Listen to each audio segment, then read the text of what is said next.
पिनाका की ताकत वाली ये रिपोर्ट आपने देखी, पाकिस्तान के लिहाज से इस रिपोर्ट ने जरूर बेचैनी बढ़ा दी होगी। मेरे साथ बात करने के लिए मेजर जनरल रिटायर्ड राजन कोचर जी जुड़ गए हैं डिफेंस एक्सपर्ट के तौर पर। बहुत स्वागत आपका इंडिया न्यूज पर। मेजर जनरल कोचर, हमने ऑपरेशन सिंदूर के दौरान भारत की, भारतीय सेना की अलग अलग ताकत देखी और हमसे ज्यादा तो पाकिस्तान ने इसे महसूस किया, क्योंकि चोट तो उन पर पड़ी है। लेकिन पिनाका की खासियत को देखते हुए आज पाकिस्तान क्या महसूस कर रहा होगा? एक नई ताकत तैयार है। देखिए रचना जी, बहुत एक इम्पॉर्टेंट डेवलपमेंट है, क्योंकि पिनाका मार्क वन 40 किलोमीटर तक था, मार्क टू 75 किलोमीटर, और ये एक 120 किलोमीटर। इसका मतलब है कि आपको बॉर्डर क्रॉस करने की भी जरूरत नहीं है। इसीलिए पाकिस्तान को घबराहट है, क्योंकि अभी एक ऐसा हमारे पास वेपन सिस्टम आ गया जो 120 किलोमीटर वार अपना कर सकता है। और इसका रेट ऑफ फायर आप देखिए, 72 रॉकेट्स 44 सेकेंड्स में। ये जो एक बैटरी जो होती है, इसमें तीन गन्स होती है पिनाका की, और वो जब अपना फायर करती है मल्टी बैरल रॉकेट लॉन्चर की तरह, तो आप समझ सकते हैं इसका जो रेट ऑफ फायर है और जो प्रिसिशन स्ट्राइक है, सर्कुलर एरर प्रोबेबिलिटी इसकी बहुत कम है। ये बिल्कुल पॉइंट टारगेट पे स्ट्राइक करता है। और और आपने इसका फायर पावर भी देख लिया और आपने इसकी रेंज भी देख ली।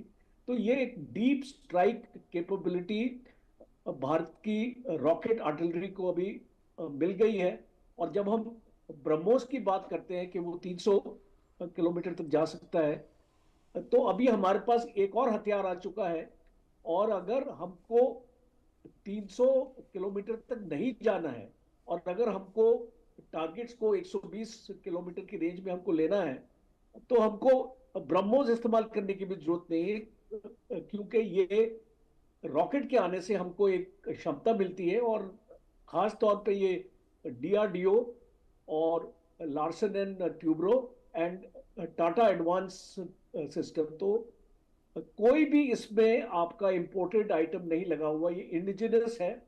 हमारी दो प्राइवेट सेक्टर की कंपनियां हैं जो इसको डीआरडीओ के साथ मिलकर अपना बना रही हैं। और इसीलिए मैं इसको और इसका जो गाइडेंस सिस्टम है वो एक जीपीएस की साथ अपना काम करता है। Aerial navigation, inertial navigation system है इसमें। और ये सबसे इंपॉर्टेंट है कि ये आपका पिन पॉइंट एक्यूरेसी पे जाता है। और जो आपका कोलेटरल डैमेज है कि बिल्डिंग्स को आसपास अगर आपको नष्ट नहीं करना है, जैसे आपने टेररिस्ट कैंप्स आपने देखे, अब आपके पास पिनाका है और कोई भी टेररिस्ट कैंप 120 किलोमीटर की दूरी पे अगर बॉर्डर से होगा, तो आप ब्रह्मोस की जगह, स्कैल्प की जगह आप इसको इस्तेमाल कर सकते हैं। तो ये एक बहुत इंपॉर्टेंट एक कैपेबिलिटी भारत की फौज को मिल चुकी है। और ये जो आर्टिलरी का जो कमांड और कंट्रोल सिस्टम है, ये उसके साथ इंटीग्रेटेड हो जाता है। तो आप इसको डिसाइड इसको कर सकते हैं कि आपको स्मर्च इस्तेमाल करना है। स्मर्च की रेंज आपकी 90 किलोमीटर तक होती है। इसी प्रकार का वेपन है ये।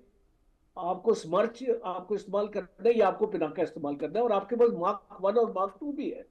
तो आपके पास एक मल्टी चॉइस है, कौन सा वेपन सिस्टम कौन से टारगेट के लिए लागू होगा, डिस्टेंस को देखते हुए और उसको टारगेट के जो जो आपने उसको डिस्ट्रॉय करना है उसको देखते हुए। तो मैं समझता हूं कि ये एक इसको आने वाले वक्त में हम देखेंगे इसको इस्तेमाल होते हुए पाकिस्तान के साथ। हाँ। और आई थिंक एक बहुत बड़ी भारत की डेवलपमेंट। सेना, भारत सरकार हर दिन खुद को इम्प्रूव कर रहे हैं, हर दिन खुद को एडवांस करने की तरफ कदम आगे बढ़ा रहे हैं। मेरे साथ में group captain retired Tapesh Chaudhary ji भी जुड़ गए हैं डिफेंस एक्सपर्ट के तौर पर। हालांकि अभी मेजर जनरल कोचर ने बहुत अच्छे से समझा दिया कि ब्रह्मोस जो अटैक रेंज दूर की रखती है, अब पिनाका मार्क 3 की जो हम बात कर रहे हैं वो 120 किलोमीटर तक की अटैक रेंज रखती है।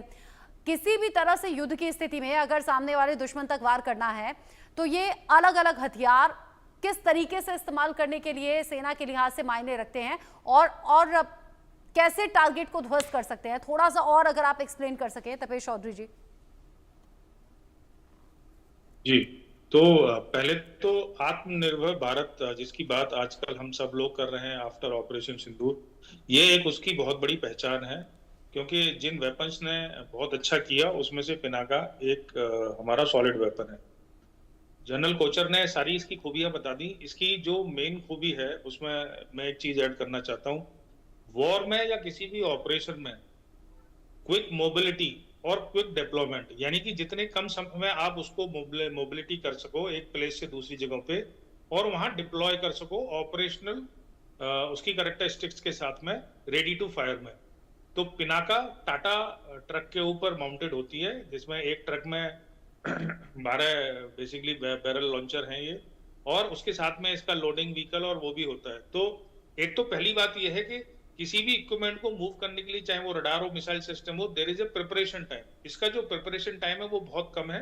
प्लस जैसे ही ये ऑपरेशन लोकेशन पे पहुंचती है अपने काम को करने के लिए, इसका डिप्लॉयमेंट टाइम बहुत कम है। तो ये इस वेपन की बहुत खासियत है। बिसाइड्स अदर फैसिलिटीज लाइक इसकी जो सीईपी वगैरह है कम है, वो मारक क्षमता है वो बहुत अच्छी है। इसके अलावा एक चीज और जो युद्ध में बहुत इंपॉर्टेंट होती है because of its mobility and development, जैसे हम युद्ध लड़ाई करते हैं ना, तो हम हमेशा दुश्मन के वेपन्स पे प्रहार करते हैं कि जो वेपन हमें नुकसान पहुंचाने की कोशिश कर रहा है। तो अब जैसे सपोज हमारी पाकिस्तान से लड़ाई होती है तो पाकिस्तान की HQ-9 ने हमको काफी परेशान कर रहे थे, या हमें किसी वेपन सिस्टम का डर है जो हमारे लिए नुकसानदायक हो सकती है, तो हम उसको टारगेट करते हैं। टारगेट कैसे करते हैं? इंटेलिजेंस के बेस पे। आप पहले UAVs भेजते हो उसकी लोकेशन के लिए, या सैटेलाइट इमेज लेते हो, या ह्यूमन इंट से पता लगता है उसकी लोकेशन क्या है। तो वॉर में इक्विपमेंट का एक जगह से दूसरी जगह मूव करना बहुत इंपॉर्टेंट होता है, चाहे वो विद इन एयरफील्ड ही हो, चाहे वो विद इन 500 मीटर ही हो, चाहे वो विद इन 1 किलोमीटर हो। क्योंकि वो जो पिन पॉइंट लोकेशन पे जब आप दूसरे GPS बेस्ड वेपन या कोई वेपन फायर करता है तो पता लगेगा कि उस जगह पे है ही नहीं। तो आप ऐसे मान के चलिए कि 44 सेकंड में हमने 72 रॉकेट या 40 रॉकेट फायर कर दिए और हमने तुरंत पोजीशन चेंज करके उसको 500 मीटर दूर स्थापित कर दिया और फिर वहां से हम एक्शन में आ गए। तो ये इस इक्विपमेंट की सबसे बड़ी खासियत है। प्लस रेंज, इसकी जो वर्जन मार्क 300